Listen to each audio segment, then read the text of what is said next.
And I'm not ruling out that there might be a possibility down the line that I might decide that after I've done this artistic thing and accomplished what I need to accomplish, I might get into it.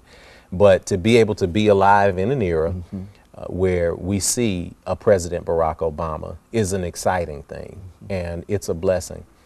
There's a story that ran in the Associated Press a few months ago that talked about President Barack Obama inspiring black men.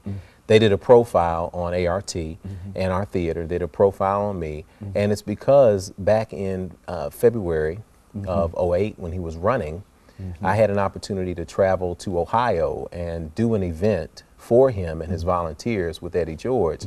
And we went there, and after the event, they said, well, President Obama's speaking at Ohio State tomorrow, and you know, we appreciate what you guys did. Would you like to meet him? And we're like, are you kidding me? So we went, we got into a room, and it was a room full of politicians, and everybody was, hi, how are you? I'm representative, you know, all of that.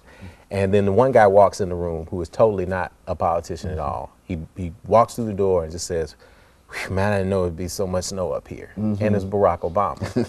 And we were like, wow. So he came over, he spent time, he was late, it was a blizzard up there, but he spent time with everybody in the room. I got an opportunity to talk to him for a couple of minutes, take a picture with him, just really get to know one-on-one for just a couple of minutes the energy and spirit of the gentleman. And it was a very, very enlightening experience. I told him what we were doing in Tennessee.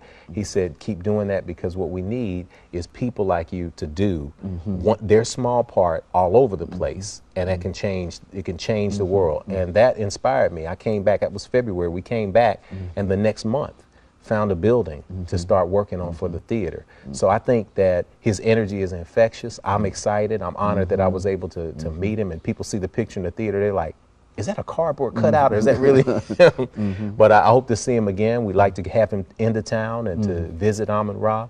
But I think it's inspiring, because his model was a little bit helps out. Small people putting their energies together can cause change. And it's the African proverb, when spider webs unite, they can tie up the lion.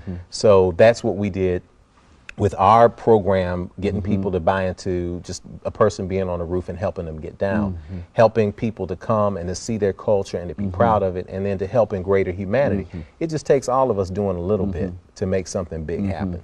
And it was very inspirational, and I think the same thing, that, and I've had an opportunity to talk to just many people since the time of his election, and the same thing, I always ask the same question, what's your story in reference to this? And everybody say the same thing, that it never would have had, they never thought it would happen, and they've been so inspired, and now they want to do some greater things. That's right. And I think that that's what you've demonstrated here, that you've done a lot of good things, Jeff, but as they say in television and radio and theater, the best is what? Yet to come. Yet to and come, we certainly indeed. appreciate you. We've got about half a minute, but have you got any kind of statement that you'd like to make over the last 10 or 15 seconds before we call it a day? Well, Doc, I'll just say that I'm honored to sit here, because you've been a giant and very much a model for all of us. And I appreciate you for what you're doing.